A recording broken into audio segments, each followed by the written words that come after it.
네, 반갑습니다. 오늘 예배 오신 모든 분들 정말 주님의 이름으로 환영하고 축복합니다. 오늘 또 귀한 게스트를 모셨는데 모시기 전에 함께 주신 말씀 같이 함께 좀 읽고 또 은혜 시간 좀 나눴으면 좋겠습니다. 오늘 본문은 시편 30장 11절 11절입니다. 함께 읽었으면 좋겠습니다.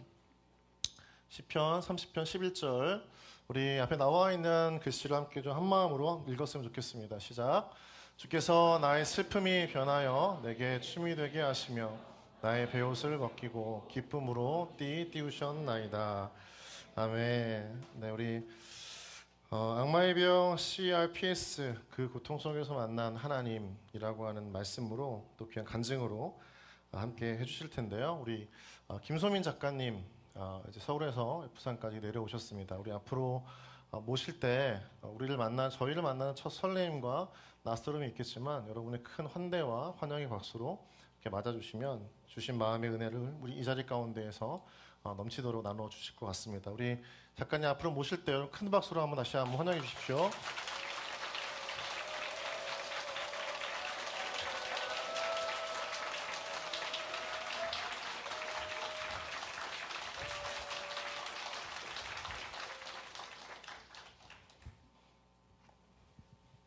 네, 안녕하세요. 반갑습니다. 네, 너무나도 반갑게 환영해 주시고 또 이토록 귀한 자리에서 살아계신 하나님을 고백할 수 있도록 해주셔서 감사드립니다. 정말 오랜만에 이렇게 답답한 서울을 벗어나 부산에 와서 이렇게 색다른 주일 오후를 맞이하게 돼서 굉장히 설레는데요. 설레는 마음을 잠시 뒤로 하고 이 시간에는 저의 청년의 때 그리고 오늘 이 순간까지도 계속해서 역사하고 계신 하나님을 고백하고자 합니다. 오직 하나님의 이름만 영광 받으시는 은혜의 시간이 되길 간절히 바라며 바로 시작하도록 하겠습니다. 이 자리에 오늘 계신 우리 수영로교회 청년 사팀 성도님들 또 오늘 전도 축제를 맞이해서 처음 이 자리에 오신 분들까지 모두 살면서 가장 아팠던 때를 떠올리시면 언제이실까요? 통증이 심한 상황을 떠올리라고 하면은 우리는 보통 출산의 고통을 많이 이야기하시더라고요. 사람이 느낄 수 있는 통증 지수를 0점에서 10점까지로 나눈다고 할 때 출산할 때의 통증은 7점이라고 합니다. 생각했던 것만큼이나 높은 수치일까요? 근데 그렇다면 도대체 8점, 9점, 10점은 무슨 통증일까요? 몸이 절단되었을 때, 또 몸이 불에 타고 있을 때, 마지막으로 제가 벌써 8년째 앓고 있는 복합 부위 통증 증후군, CRPS 환자들이 겪는 통증이라고 합니다. 인간이 경험할 수 있는 가장 극심한 통증을 24시간 내내 느끼며 살아가야 하기에 일명 저주받은 질병이라고도 불립니다. 갑작스럽게 이토록 생소한 질병을 맞이하게 된 때는 28살. 너무 젊죠? 인생의 꽃을 막 피우려고 하던 시기였습니다. CRPS를 진단받기 전까지 저는 하나님께서 허락하신 이 삶을 정말 열심히 또 행복하게 건강하게 살아가던 평범한 한 청년이었습니다.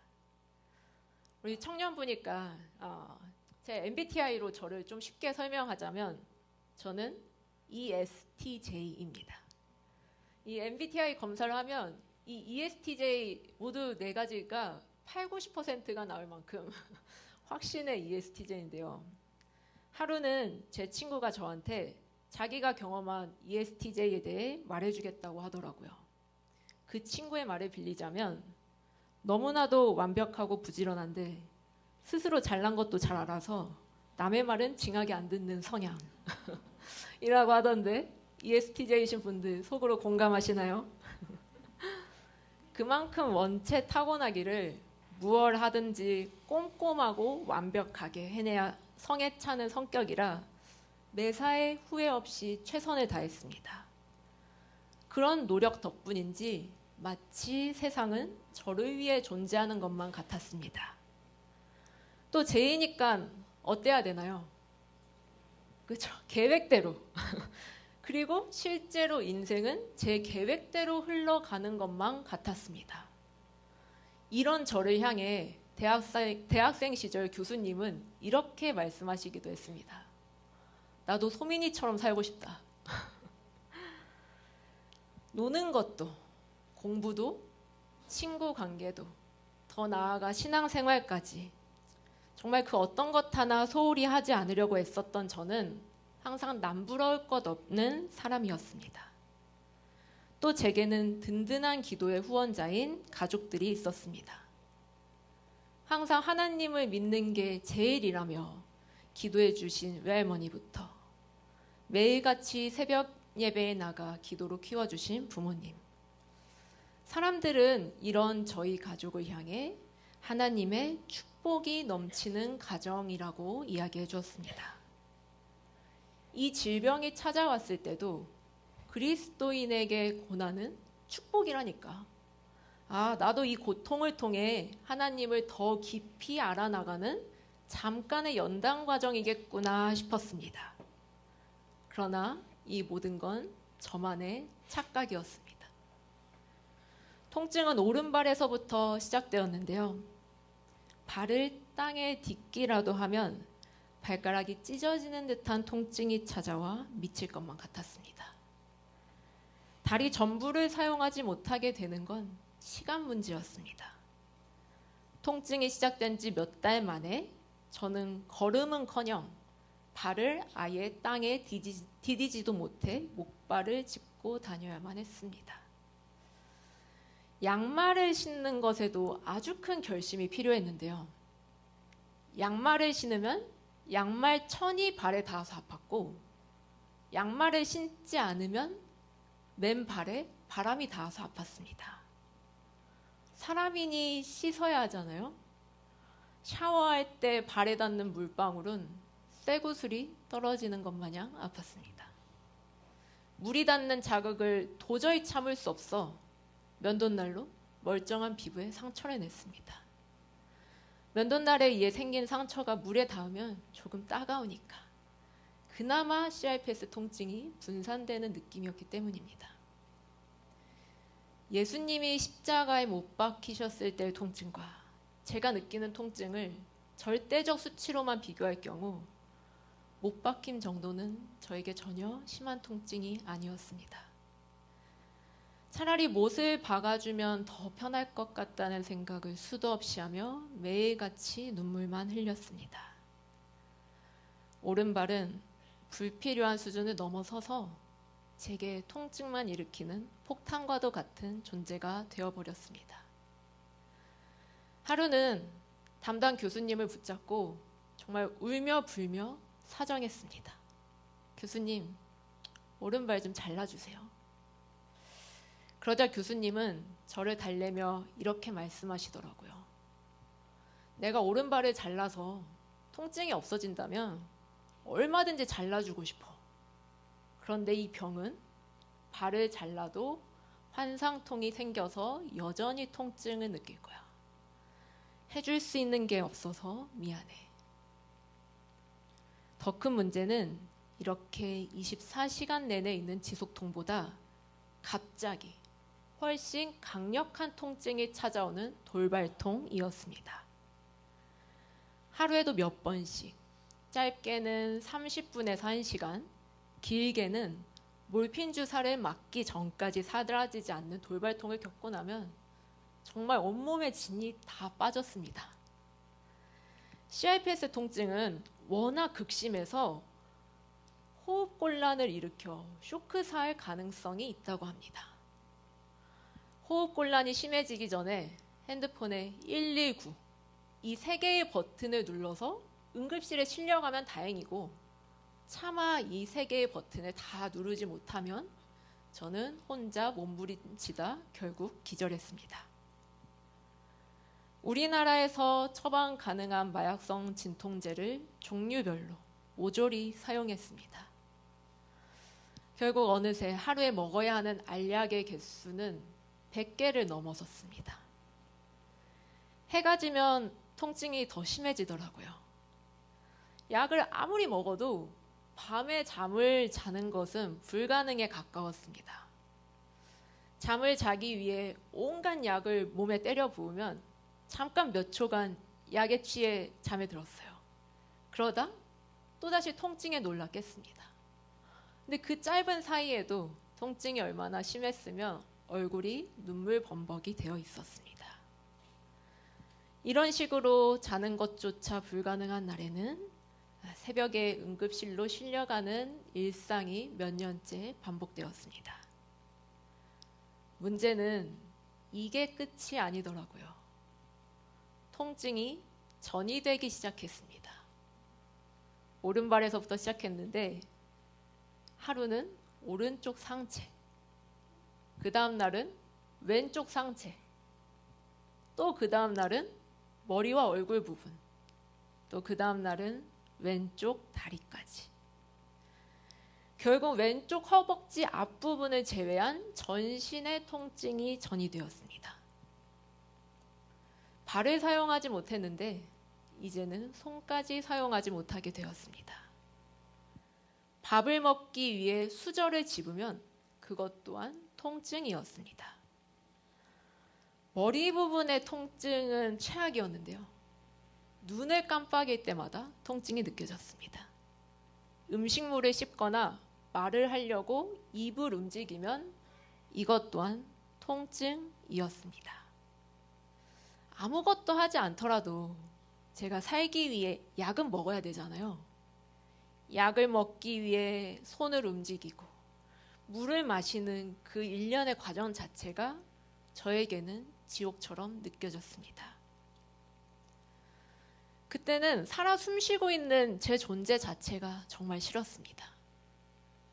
누군가는 젊으니까 그 힘으로 이겨낼 수 있다고 말해주었는데 살 날이 너무 많이 남아있다는 게 저에겐 문제였습니다.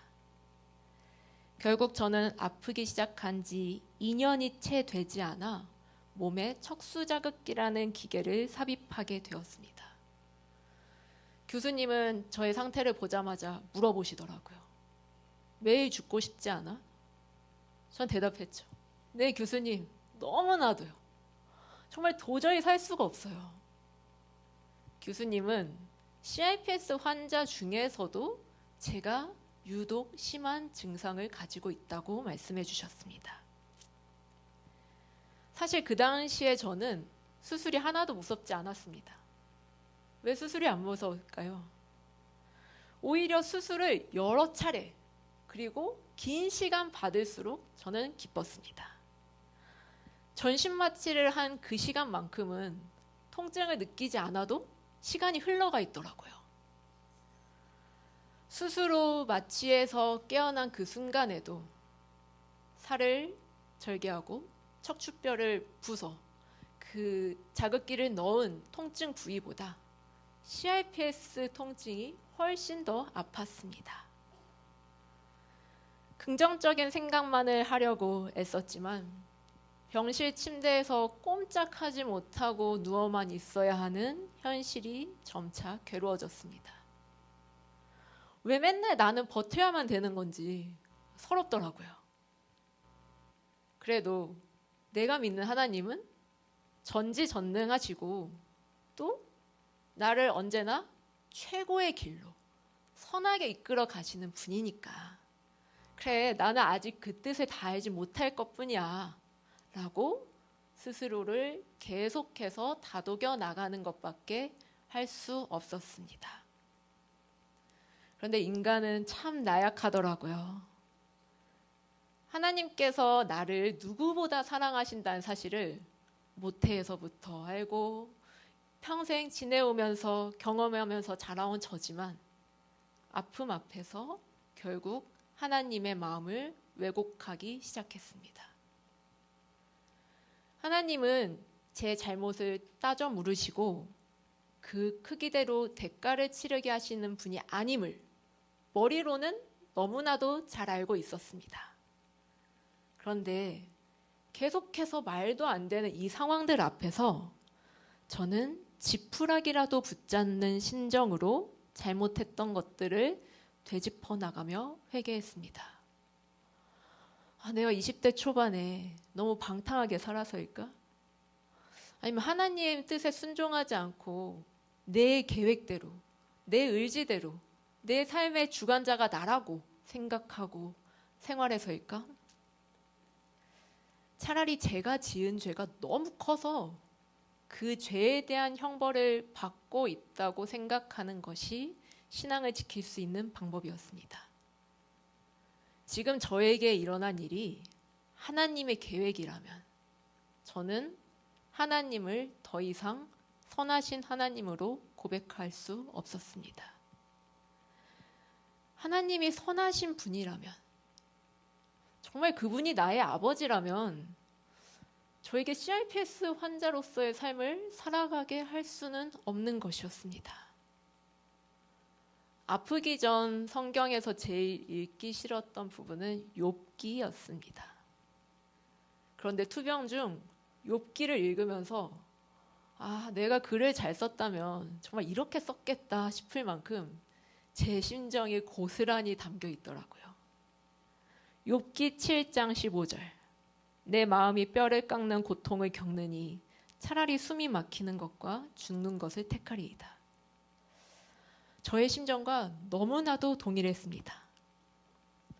차라리 천국으로 데려가 주시지 왜 이 땅에서 숨을 쉬며 살아있는 형벌을 겪게 하시는지 도저히 이해할 수 없었습니다. 하지만 끝까지 하나님을 붙잡고 놓지 않았던 욥처럼 저도 하나님의 존재를 부인하지 않으려 애쓰는 수밖에 없었습니다. 참 이상하게도 투병 중 제 마음에는 예배에 대한 갈망이 점차 커져갔습니다.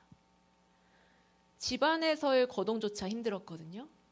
그런 모습을 보고 부모님께서는 가정 예배를 제안하셨습니다. 가정 예배를 시작할 때마다 저희 가족은 찬송가 471장 주여 나의 병든 몸을 찬양을 개사해서 함께 불렀습니다. 주여 소민이의 병든 몸을 지금 고쳐주소서. 모든 병을 고쳐주마 주 약속하셨네. 내가 지금 굳게 믿고 주님 앞에 구하오니 주여 크신 권능으로 곧 고쳐주소서. 아멘. 찬양을 부를 때마다 저희 가족은 눈물을 흘렸습니다. 하나님께서는 모든 병을 고쳐주겠다고 약속하셨고 저는 그 약속을 믿는다는 고백을 통해 하루 종일 통증을 버텨내며 지쳤던 마음이 위로를 받았습니다. 기도는 믿고 구하는 거라고 하잖아요. 현실적으로 보았을 때 저는 아무리 좋아져도 기적이 찾아오더라도 아프기 이전으로는 회복될 수 없는 상태였습니다. 그러나 치유의 하나님을 믿고 기도했습니다. 투병 중 2020년 연말 가만히 앉아 성경 한쪽을 읽을 수 없는 상태인 저는 정말 이 상황을 도무지 받아들일 수 없어 하나님께 기도하며 때를 썼습니다. 하나님, 저 2021년 한 해 동안 하루도 빠짐없이 성경 통독하게 해주세요. 제가 질병과 싸워내려면 하나님의 말씀이 필요하잖아요. 그만 아프게 해달라고도 안 할게요. 매일 버텨낼 수 있도록 하나님 말씀만이라도 읽게 해주세요. 이 기도 안에는 하루에 단 30분이라도 앉아 있을 수 있기를, 1년간 큰 사건, 사고와 응급 상황이 벌어지지 않기를 바라는 정말 간절하고도 처절한 마음이 담겨 있었습니다. 제 몸은 제가 제일 잘 알잖아요. 기도하면서 불가능하다는 걸 전 너무나도 잘 알고 있었습니다. 그렇지만 정말 하나님은 상황을 뛰어넘어 역사하시는 분이시더라고요. 저는 2021년 한 해 동안 단 하루도 빠짐없이 성경을 읽었고 성경 1독을 달성했습니다. 의심으로 가득 찬 기도였지만 하나님은 응답하셨습니다. 병원에 입원해 있을 기간 동안 가장 큰 장점이 뭐였을까요? 언제든 예배 장소에 자유롭게 내려갈 수 있다는 것이었습니다. 매 주일 병원에서 열리는 예배에 참석하기 위해 휠체어를 타고 예배 장소로 갔습니다. 그러다 예배 도중 통증이 심해지면 안전하게 병실로 올라가 바로 진통제를 맞았습니다. 하지만 집에서는 그렇게 할 수 없으니까 주일 예배에 참석하기 위해 한 주간 치료 일정은 물론 제 모든 컨디션을 조절했습니다. 그럼에도 예배 도중 찾아오는 돌발통으로 인해 저는 119를 불러 응급실에 계속해서 실려갔습니다. 도대체 하나님은 무슨 생각을 하고 계신지 이때도 알 수 없더라고요. 제가 다른 것도 아니고 예배 드리겠다는데 모든 것을 하실 수 있는 전지전능하신 하나님이 왜 그 고작 1시간 동안의 통증도 잠재워 주시지 않는 건지 이해할 수 없었습니다. 또다시 하나님께 기도했습니다. 하나님, 제가 나쁜 짓 하겠다는 거 아니잖아요. 하나님께 예배드리고 싶어요. 일주일에 딱 1시간, 예배 시간 동안만이라도 버틸 수 있는 통증을 허락해 주세요. 하나님은 아주 조금씩 제 몸을 회복시켜 주셨습니다. 저는 점차 예배 시간에 영과 진리로 오직 하나님께만 집중할 수 있는 자가 되었습니다. 하루아침에 모든 상황이 갑자기 달라진 것은 아니었지만 어느새 저는 기도한 대로 매일 성경 말씀을 읽을 수 있었고 매 주일 예배 자리를 지킬 수 있게 되었습니다. 여기서 끝이 아니었습니다. 욕심도 많죠? 제가 또 하나의 소망이 있었어요. 바로 저도 찬양 시간에 다른 성도분들처럼 일어나 마음껏 박수치며 찬양하고 싶었습니다. 용기 내어 하루는 일어나 보았는데요. 정말 몸에서 이 땀이 비 오듯이 쏟아져서 옷이 다 젖더라고요. 그렇지만 포기하지 않았습니다.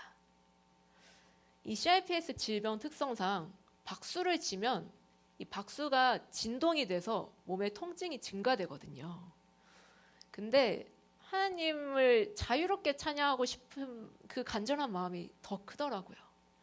그래서 누가 이기나 보자 하고 매 주일 일어나 박수치며 찬양했습니다. 그리고 이제는 자유롭게 일어나 박수치고 두 손을 높이 들어 하나님을 찬양할 수 있게 되었습니다. 하나님은 투병의 시간을 통해 저를 하나님의 사람으로 빚어가셨습니다. 그 어떤 것도 끊을 수 없는 하나님의 사랑이 저를 붙들고 있음을 깨닫게 되었습니다. 그리고 가장 적합한 때에 비록 그때가 내 생각보다 많이 더디게 오더라도 분명히 치유해 주실 것임을 믿고 기도했습니다. 그때를 기다리며 최선을 다해 치료받고 재활에 임했습니다. 하나님은 약속을 지키시는 분이었습니다. 저는 점차 회복되기 시작했습니다. 하나님은 기적을 만드시는 분이셨습니다. 담당 교수님은 저의 회복은 의학적으로 설명할 수 없는 놀라운 것이라고 말씀하셨습니다. 교수님은 10수명의 의사분들을 제 자리에 데리고 오시더니 사람이 말로는 설명할 수 없는 어떤 결과가 나타나기도 한다며 이 환자가 바로 그런 분이라고 소개해 주셨습니다. 그 어떤 상황 속에서도 하나님은 일하고 계셨던 것입니다. 투병 중 저는 만 2년에 걸쳐 매주 한 번씩 케타민이라는 주사를 치료로 받았습니다. 이 약물은 신경을 마취시켜서 주사를 맞는 3시간 동안 통증을 느끼지 않게 해주는데요. 근데 신경을 마취시키다 보니 호흡신경까지 마취시켜서 산소 포화도를 계속해서 체크하면서 맞아야 하는 아주 위험한 치료법이었습니다. 성분도 너무 안 좋아서 동물용 마취제로 쓰이기도 합니다. 결국 저는 이 주사를 맞던 중 죽을 뻔한 위기를 겪게 되었습니다. 주사를 맞기 시작한 지 1시간 정도가 흘렀을 때쯤인가요? 나름 케타민 주사를 수없이 맞아본 자로서 이 평소와는 너무나도 다른 상태에 제가 빠져들고 있더라고요. 주위가 보이지 않았고 이 미지의 세계로 빨려 들어간다는 느낌이 드는데 이제 이대로 삶이 끝나는구나라는 직감이 제게 찾아왔습니다. 이제 죽는구나라는 생각과 함께 하염없이 눈물은 흐르는데 입이 절대 떼지지 않았습니다. 그 순간 엄마가 보호자로 옆에 있다라는 사실이 어렴풋이 떠오르면서 천국 가기 전 그래도 엄마한테 고맙고 사랑한다는 말을 하고 싶은데 이 또한 못하고 간다는 생각에 정말 마음이 아팠습니다. 그런데 갑자기 마지막 기회처럼 제게 몇 초간 정신이 돌아왔습니다. 빨리 엄마한테 사랑한다고 말하려고 입을 뗀 그 순간 제 입에서 나온 고백은 난 하나님을 믿어서 행복해 였습니다. 생각지도 못한 고백을 하고 저는 다시 정신을 잃고 또다시 무의식 상태에 빠져들었습니다. 삶의 마지막이 될 뻔한 그 순간 하나님은 제 입을 통해 하나님을 믿는 것이 얼마나 큰 행복인지를 깨닫고 고백하게 해주셨습니다. 제 침대에 누워있으면 바로 딱 보이는 위치에 항상 기뻐하라, 쉬지 말고 기도하라, 범사에 감사하라 라는 데살로니가전서 5장 16절에서 18절 말씀 액자가 걸려 있습니다. 투병 중 계속해서 하나님의 뜻이라는 이 말씀을 보며 생각에 잠겼습니다. 태생적으로 긍정적인 성격을 타고나서 그런지 투병 중에도 하나님은 제게 감사의 조건들을 떠올릴 수 있게 해주셨습니다. 한 번은 엄마가 물어보시더라고요. 아니 소민아, 너는 그렇게 아픈데 뭐가 그렇게 또 항상 감사해? 그러게요. 저도 애써 감사의 조건을 찾으려고 했던 건 아닌데 크고 작은 감사의 조건들이 계속해서 떠올랐습니다. 하지만 문제는 항상 기뻐하는 방법을 까먹어 버렸습니다. 통증에 몸부림치다 힘이 다 빠진 채 기도했습니다. 통증으로 기절하는 것이 일상이 되었고 매일 눈물 흘리지 않는 날이 없는 이 상황 속에서 제가 어떻게 기뻐해야 되나요? 저도 하나님 뜻대로 살고 싶은데 하나님이시라면 이 상황 속에서 무엇으로 기쁨을 느끼실 수 있으신가요? 이 질문에 저는 삶의 마지막이 될 뻔한 그 순간 진리를 깨닫게 되었습니다. 제가 기뻐하는 것은 하나님께서 기쁨의 조건들과 상황을 별도로 만들어 주셔야 되는 것이 아니었습니다. 죄인이었던 저를, 아무런 공로도 없는 저를 하나님의 자녀로 삼아 주신 것, 이 사실 하나만으로 저는 항상 기뻐할 수 있는 자였던 것입니다. 저는 이 시간을 통해 정말 하나님 한 분만으로 기뻐한다라는 것이 무슨 의미인지, 또 그 행복은 이 세상 그 어떤 것과도 바꿀 수 없는 것이구나라는 것을 깨닫게 되었습니다. 아까 위험했던 순간에는 정말 감사하게도 엄마가 제 이상 증상들을 눈치채시고 이제 의료진 분들께 알려 치료를 맞추고 이제 응급 조치를 취한 후 의식이 돌아왔는데요. 그 다음 주 이제 병원에 갔더니 의료진 분이 말씀하시더라고요. 단 몇 초만, 10초도 아니라 그냥 몇 초만 더 지났어도 저는 영영이 호흡 신경이 마취된 채로 이 세상을 떠나는 지경에 이르렀다고요. 이런 모든 아픔을 옆에서 함께한 엄마가 하루는 정말 얼마나 답답하겠어요. 부모로서 해줄 수 있는 것도 없고. 그래서 그 마음을 가지고 기도하는 도중 하나님께 이렇게 물어보았다고 합니다. 하나님, 소민이는 하나님의 소중한 딸이기도 하지만 저에게는 세상 그 무엇과도 바꿀 수 없는 소중한 딸인 거 잘 아시잖아요. 그런데 왜 제 딸이 이렇게나 아파야 하나요? 그 기도 가운데 하나님은 엄마한테 이런 응답을 주셨다고 합니다. 내 딸인 소민이가 너에게 얼마나 귀한지는 내가 너무나도 잘 안다. 그런데 나는 하나밖에 없는 귀한 아들을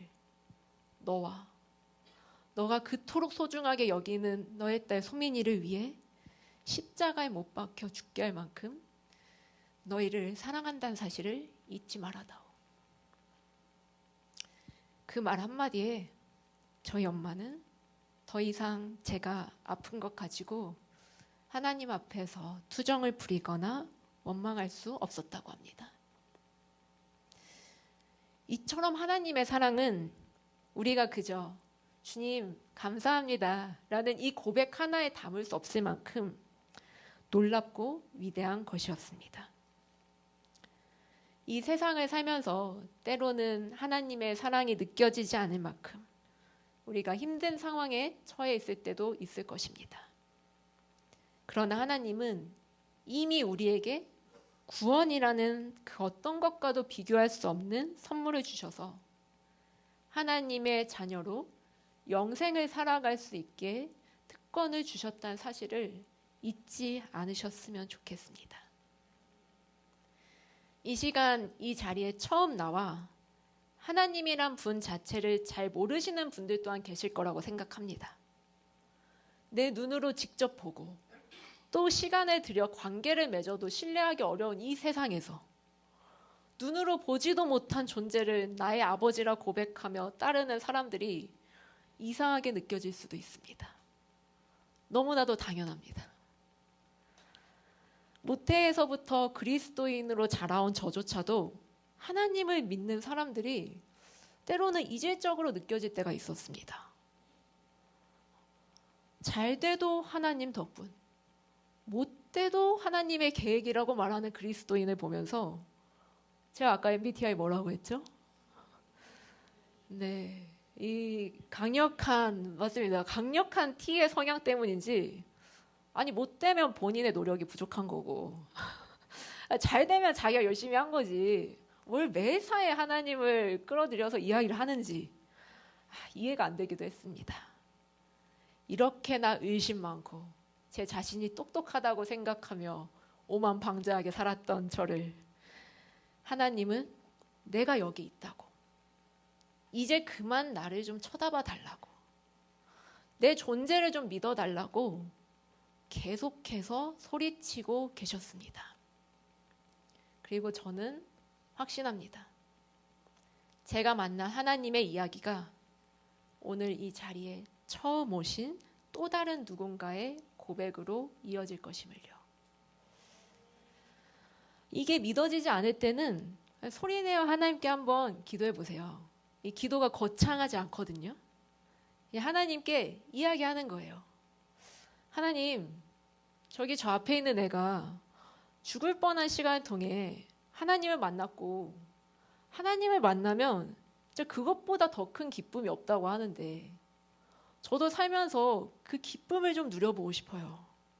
저에게도 찾아와 주세요. 라고요.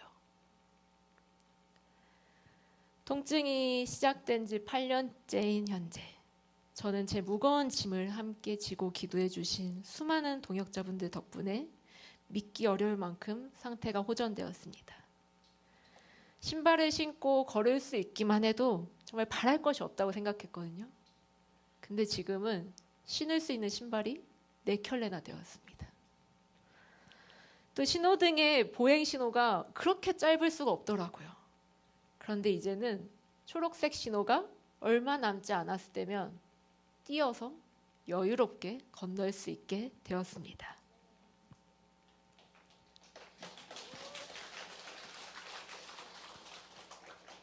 매일 배가를 넘게 먹던 약은 줄이고 줄여 지금 하루 평균 2알만 복용하고 있습니다.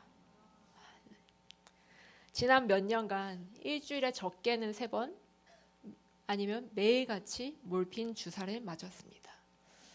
용량 또한 이 호스피스에 계신 말기 암 환자분들보다 더 많은 양을 한 번에 맞았는데요.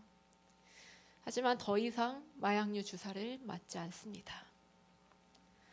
잠을 자기 위해 수십 알의 약을 먹어도 잠에 잠들지 못해 결국 응급실에 실려갔던 제가 이제는 하루 종일 열심히 활동하고 피로에 가득 찬 몸을 침대에 누이면 약의 도움 없이 잠자리에 들 수 있습니다. 또 2023년 여름 몸에 삽입된 척수 자극기까지 제거하면서 오늘 이 순간 아무런 기계의 도움 없이 2발로 서서 살아계신 하나님을 고백할 수 있게 되었습니다.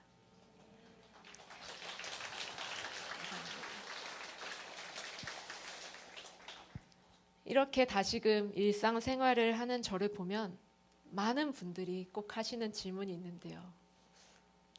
지금 제일 궁금하신 지금은 좀 어떠신가요? 사실 저는 지금도 계속해서 24시간 내내 통증을 느끼고 있습니다.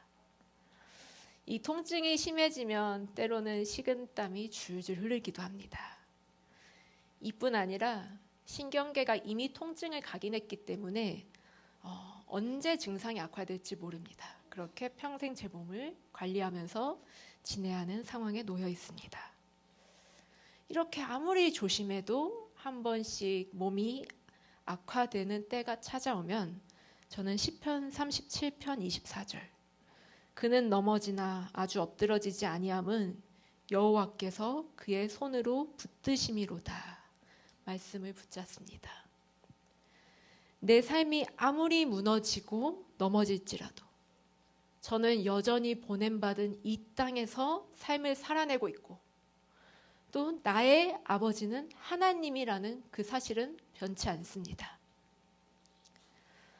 그렇기에 정말 이 아무것도 할 수 없다고 느껴질 만큼 좌절감을 느끼며 넘어져 있는 순간에도 우리는 하나님을 붙잡고 언제든 일어설 힘이 있다라고 고백합니다.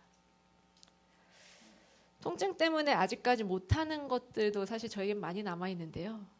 우선 신을 수 있는 신발이 4켤레라고 자랑했는데 이 신발들은 모두 편한 신발이라는 조건이 붙습니다.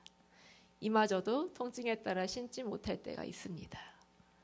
무더운 여름철 발을 드러내는 샌들이나 슬리퍼는 아직 신지 못합니다. 이 발이 아직도 피부가 터져 있고 발톱이 다 깨져 있기 때문입니다. 하지만 전 못하는 것에 집중하지 않습니다. 현재 누릴 수 있는 것만으로도 제게는 감사와 행복이 넘쳐나기 때문이죠. 아프기 이전 저는 청년의 때 건강하게 사는 게 너무나도 당연하다고 생각했습니다. 2발이 나에게 있으니까 2발로 걷고 또 2손을 사용하고 2눈을 통해 보며 내가 가지고 있는 입을 이용해 먹고 마시고 이야기하는 이 평범한 일상이 대단하다고 생각하지 않았습니다. 오히려 당연했습니다. 그런데 이 아픔의 시간을 통해 저는 이 모든 것이 또 이 우리가 살아가는 모든 삶에서 당연한 것은 없다는 걸 깨닫게 되었습니다. 그리고 이제는 알게 되었습니다. 두 눈을 통해 하나님이 창조하신 이 세상 만물을 볼 수 있는 것. 하나님이 주신 입을 통해 사랑이 넘치는 말을 하고 맛있는 음식을 즐거이 먹을 수 있는 것.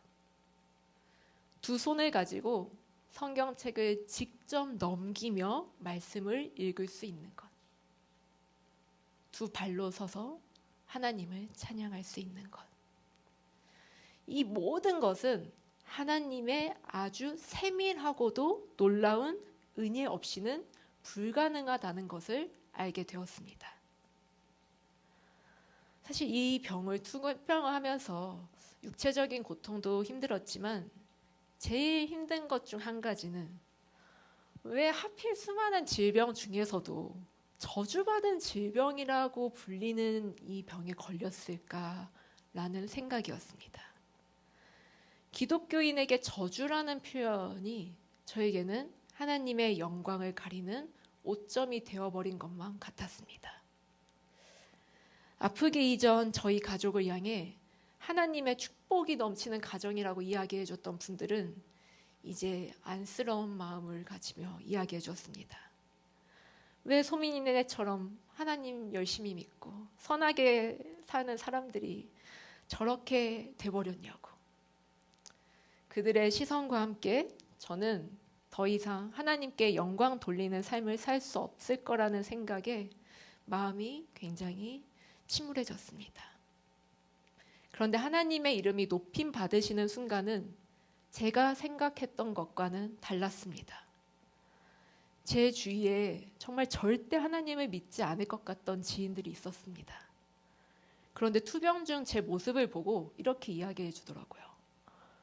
너가 그렇게까지 힘든 와중에도 항상 붙잡고 믿는 하나님이 도대체 누군지 궁금하다면서요.